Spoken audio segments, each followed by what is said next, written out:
Hey YouTube, it's Matt with Olympus Reptiles, and today we are going to talk about a really cool subject.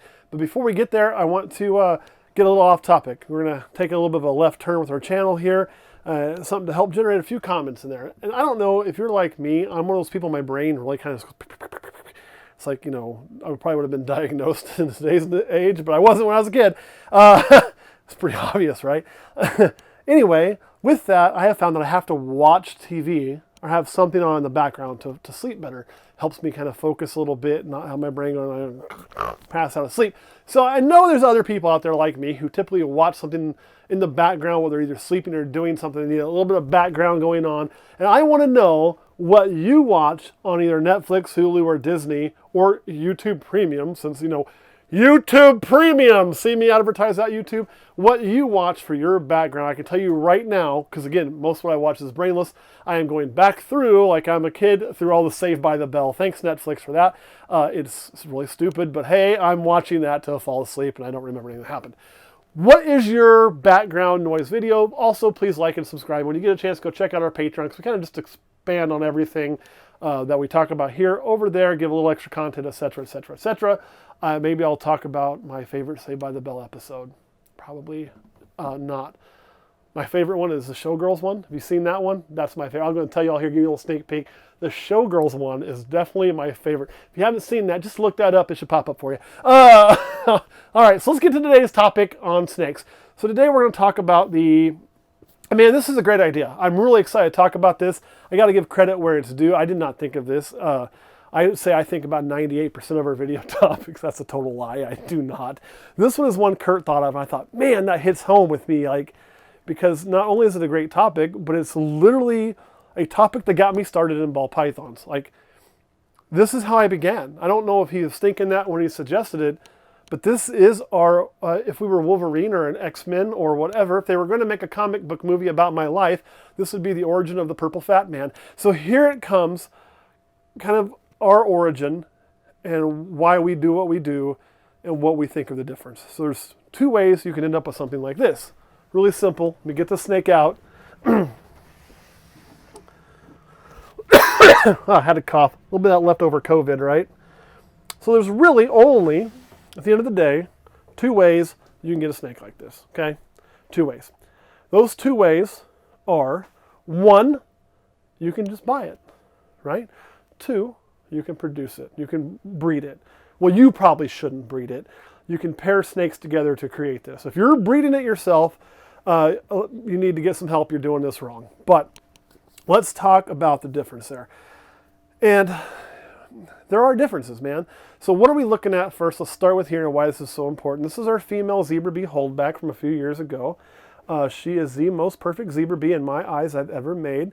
I just absolutely adore her, and that's going to come back and be important here in just a little while. Get that little bit of water off you, girl. So why am I...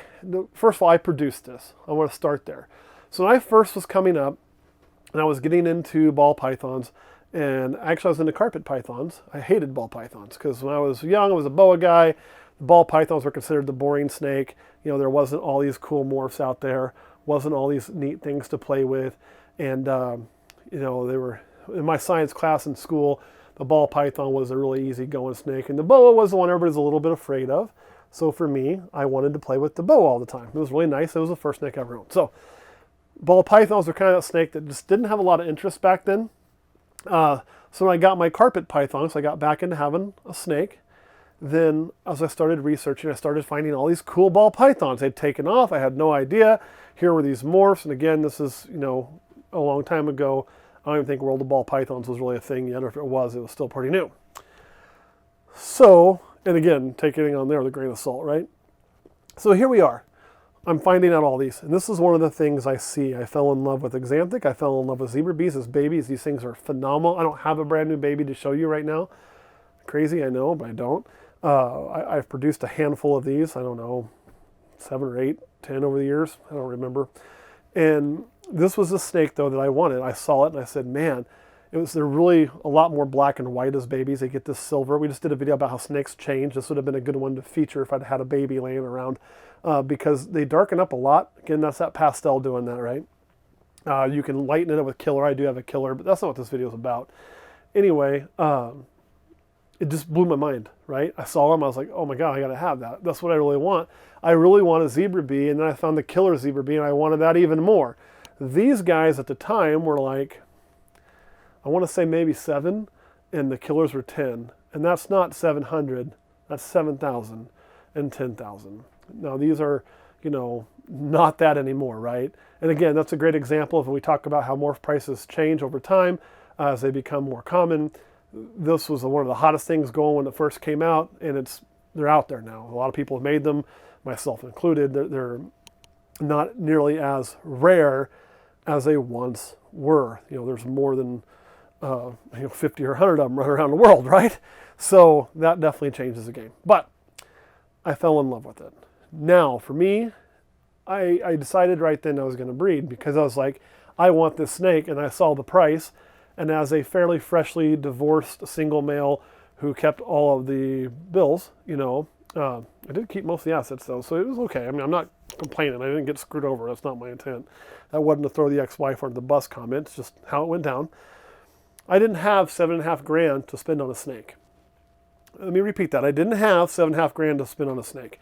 Maybe you do, and if you do, that's great. I still today don't really want to spend $7,500 on a single snake. I spend a lot more today than I used to spend per animal sometimes. That's just been something that happens when you breed. So I started looking into the parts, Now, I can tell you, I bought several animals, put in a lot of time, a lot of work, a lot of effort. I did make one years ago that we used for a while, and then something happened. I don't know exactly what caused it. It crashed on me after it was probably 3, and then there was this one I decided to keep, which she's a better example, but that's not the point. I probably could have bought that snake at some point in time as the price fell for a lot cheaper than my time and effort I put into it. Okay, I could have. So when you're talking a monetary standpoint, as long as I was willing to wait a little bit, that 7.5 was bound to come down. I could have gotten to this and spent, maybe between $800 and $1,200, depending on what time I was purchasing, I think. Oh, this is female, so maybe a little more. But I then would have an object that I like and that I care about. And there's a reason I got this out, not the killer zebra bee. But I wouldn't have the attachment to it that I have on this snake. This is one of those animals. And I know some people are going to look at it and be like, well, we're really talking about a pastel spider axanthic. It's not some 5-gene, brand new morph with a DC name or any of that stuff. And so it's not that exciting to some people. To others, it's going to be exciting because they're into axanthic. For me, it's extremely exciting because this represents everything. It just does. There's really no other way to say that. And so for me to be able to create this and hold it is something that I open the tub. Every time I look at this girl, all the work, the days where it doesn't go well, the days where you lose a baby, the days where a clutch goes south, whatever, the day where my other parts of my life are pissing me off, whatever is going on, I can open that tub, I see her, and I feel like I'm successful. I could have paid $15,000 for this snake and I wouldn't have felt that way. For you car guys out there, it's the difference. Or you Jeep guys or your Harley guys or whatever, it's the difference between buying a car and buying it with an engine or building your motor and putting it in. Which one do you have more pride in? Which one do you have more blood, sweat, and tears in? Which one evokes that emotional response out of you? I can tell you from that aspect too, I've got a couple cars. One of mine, when I've got it working, always evokes response, always, because I built it my damn self. The other one, I just bought it how it is. And I love that car, and I drive it more, and it's faster probably. It's way more comfortable. And if I'm gonna go more than 40 miles, this is definitely the one I'm gonna pick. But it does not strike me in the emotions because I didn't build it. Same thing. Same thing here. So the difference between purchasing and breeding, to me, the good aspect of breeding, and I will talk about the good aspect of purchasing because there is that too. It all depends on your outlook, right? But for me, it's the emotional attachment to the animal. It's the feeling that this animal gives me every time I put a hand on her. It's how I can look at her pattern and I know it inside and out, and I can tell you why this is not just a zebra bee, it's a perfect zebra bee for me. Would there be anything I'd change? Yeah, I'm always going to try to lighten this up. Everybody's going to try to lighten that up. But it's the pattern. Look, no spots. There's that one. That's it. It's really all the spots we're dealing with. Right there, you got this line break here. You can even argue it's a line break, but I'd call that a spot. So one real spot on her. Look at how the line drip is. Man, I love that. That's what I go for, that line dripping into the white. It's all through her. It's on this side too. Look at that. She's just amazing. You know, I love this like almost zebra striping here. It's called a zebra bee, right? Bam, bam, bam. Where we're not even getting those back pieces to really connect. And that's pretty common. You got some connection here and some up here, but the rest are pretty broken as you go through, right? It is a gorgeous patterned animal. It is the example of the epitome of what I want my spider pattern to look like. This is a very hard pattern to get in a bumblebee as well, because the pastel tends to bring out more of that spotting because it does play with the pattern. So to get one this clean is just mwah, right? I probably wouldn't feel that same pride if I paid for it. I wouldn't. And some people can say, oh, I would feel just as proud if I paid for it because I hadn't earned the money or whatever. Man, okay. If you feel that way, great for you, not for me. So that's the advantage to breeding. It's the passion. It's getting to hold back the exact one you want. This isn't anybody's second best, guys. This is my best zebra bee I produced at the time. Not saying I'll never produce one I like more. I very well may. Get in there. But out of that year, I sat and studied each and every one, and I had like 4 or 5 females to choose from, if I remember right. And this is the one I chose, based on personality, feed response, pattern, color as a baby, you know, how she was growing. You name it, it all factored in. This isn't anybody's second best. Anybody else has a female zebra for me, they got the second best, third best, fourth best in my eyes. Because I got to keep the best for myself. You only get to do that when you breed. What are the advantages of paying cash? What would have been the advantage that I just bought this girl? Well, had I bought her, I'd have had her A, quicker. B, she'd be producing for me now. From a monetary standpoint, it probably would have been made more sense to buy her, not at $7,500, but even if at the time when I could have got one for say 2, probably would have made more sense, you know, because I'd be producing by now. She'd be, from her, she'd be turning a lot of money for me on that front, with the right pairing, all of these things. So there is an advantage to purchasing. You're going to get to your goal faster. You are. You know, but you're paying to do that, which is okay. You know, and then you can produce cool babies. And yeah, you can produce one. If I purchased her and I bred her, I can always produce another one, right? But to me, that's still not quite the same as literally starting with the basics and working your way up, right? So I have a question. Sure. You said that the price was 7 to 10, 12 if it's a female. What was the parts to make it cost? So, yeah, so like when, let's say this was, I think, 7, because we're talking about the killer being 10 plus. The parts to make that, it all depends on how you want to start. I mean, you could literally make this with, you know, a straight up bumblebee or anything that had the pastel in it and a head exanthic if you really wanted to go the long route. At the time, I want to say buying a pastel exanthic. When I first started, I guess I should start from the beginning. I owned a bumblebee, male. I owned an exanthic male. That wasn't going to get it done, right? So I bought a het exanthic female, pastel. Thought was I could put the bumblebee to it. You know, I could make all these possible hets, hold some things back, go, you know what I mean? And I realized how long that path really was. And so then I did buy a spider exanthic male, who was the beginning of all of my lines for this. When I got that one from Tallgrass Reptiles, I got the pastel head exanthic, which was the beginning of a lot of my lines as well, from JD Constriction. My killer bee came to me through JD. He produced it, somebody else bought it, couldn't keep it, it came to me. So anyway, I'll use that too. But at the time, I want to say the pastel exanthic cost me, and again, I paid a little more for it because I was buying the right bloodline. I wasn't buying, you know, I knew the quality. JD put his time in talking to me. I wanted to buy from them the pastel head exanthic. I want to say I spent probably maybe $350 on her back in the day. And the spider exanthic was probably five, 450 or five. I'm going by memory, so I could be way off. This is years and years and years ago, you know. And so I probably had in those two adults, or those two babies, you know, let's say I had $800 in them, you know, which is a far cry from what these were when I first saw them. Now, again, that took time, so these already dropped some. So if we're going to be a fair comparison, I probably spent $800 on the parents when I could have got this for maybe $4. Okay, so that's probably be more accurate by the time I was buying some of those things. And again, going by memory, so don't somebody say, "Oh, you're wrong." Maybe I am. I don't know. I'm trying to remember. It's been a long time. So you know, I spent a little less than a fourth of the total cost. But on top of that, I had to grow that female for 3 years, right?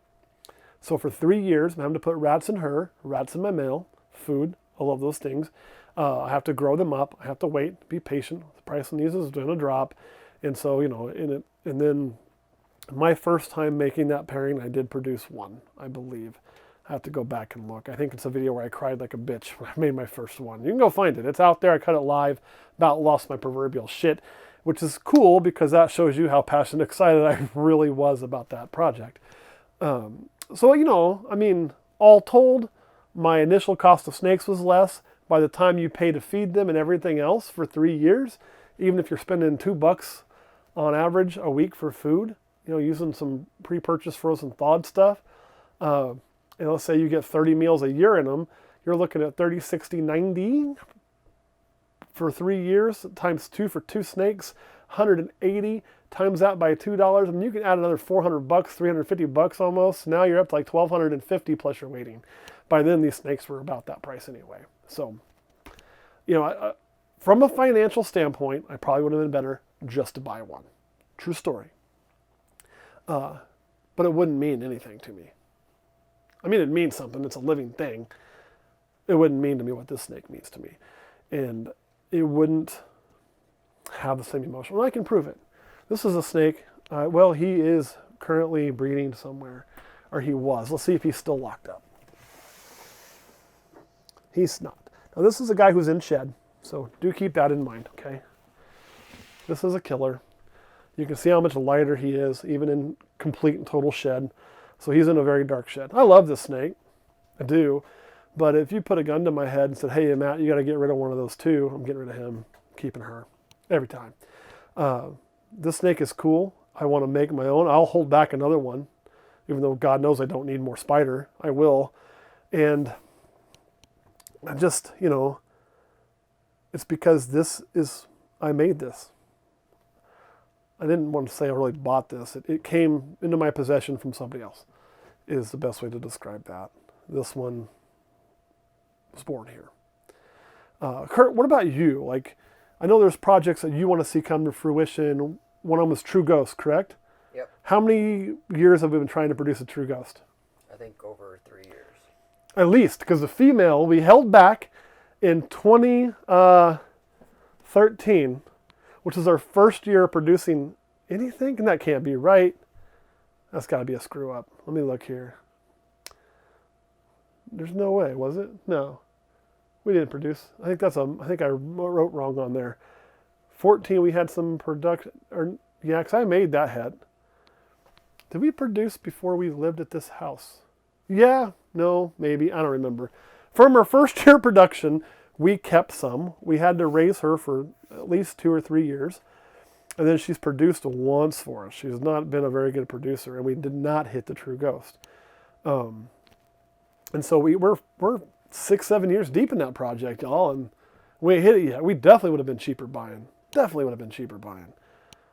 But I guarantee you, when we hit that True Ghost, how are you going to feel? Excited. How are you going to feel when we hit the first, well, we did it this year. How excited were you about the first viable clowns we hit? Excited. Although, were you a little bit bittersweet because we can't keep it because of the pet caramel stuff? You know, but when we start hitting those projects, it just feels better, man. It feels better to do it your damn self. And this is going to talk me out of making some good sales, because when you're the guy selling snakes, this is a dirty little business secret, y'all. I'm going to be open and honest with you because that's who I am, and it gets me in trouble sometimes. But a guy who's selling a high-end snake, right?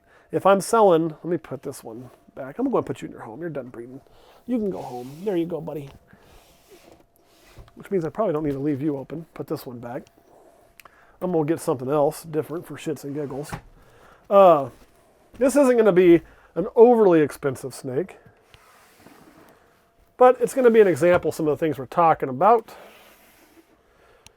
Hey, come here. God, you just like to be in your water dish all the time.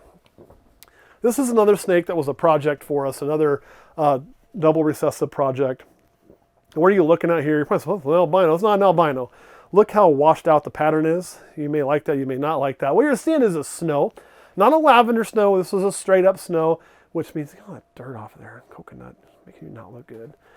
Which is an albino axanthic, visual on both accounts. This is a male. I didn't hit a female. I've only ever hit this one snow after 3 production years of a double het to double het pairing. I've hit axanthics, I've hit albinos. This is the only snow. So I've kept him. He's raising up to breed back to his mom, where then I will make more snows because, by God, the odds are better. And this is a long, drawn-out project. Now, somebody's going to tell you, let's say this is a super expensive snake. It's not. It's not cheap. It's somewhere in the middle. That if I'm the guy selling the snake, I'm going to talk about why it's best to buy my snake, right? That's my job. But the salesman's job is not to tell you what the emotional response is better. If this is something you've dreamed of making it, you're going to be happier if you make it than you are if you buy it, okay? That's the God's honest truth. And that's, you know, kind of terrible to say, but here's you a better example, I guess. You know, this would be, oh, you just shed. Thank goodness, you're going to look good on camera. This would be an expensive snake to buy. It's the only one I know of. There may be one out there by now. Hell, I don't know. It's a banana, blitz, black pastel, calico female. Memory serves. I think that's everything. So, you know, this is a kick-ass snake. If I was going to sell this snake, especially at this size, it's going to command a decent price. We're not going to get in how much. It looks like 2 different snakes. Look at the color. I love that about that animal. You know, but if we're doing that, and you buy it, you'd be happy with it. You're going to feel better if that's what you really wanted. You're going to feel better if you made it. I promise you. I guarantee you, you will feel better if you make it. So it's not always about the money. Sometimes it's about the journey, right? Now, maybe your dream is to make all of this with fire and yellow belly added. That's when you should buy this. Not this one. I'm not selling this one. But that's when you want to buy this base part, because it'd be the base part of your project. By the way, fire and yellow belly go really damn good in here, so don't be surprised if this doesn't go to an inchy ivory. I think you might go to an inchy ivory later. Wouldn't that be badass? Anyway, back to thought process. Is that what I even picked for you? No, I picked something totally different for you than that, but I think I'm going to change it when you get to size. So that's my whole point. Making something fantastic beats buying something fantastic. As a salesman, it's better for you to buy from me, but if we're being honest, I am more proud of the things I made than I ever will be of the things I've bought. And that's just truthfully how it works. How do you feel, Kurt? Same. Kurt says the same, y'all. He says the same. All right, guys, that's all I got. Just want to have a little chit chat about the difference between buying something or producing it and which one makes us happier. We will catch you all next time. Look at that.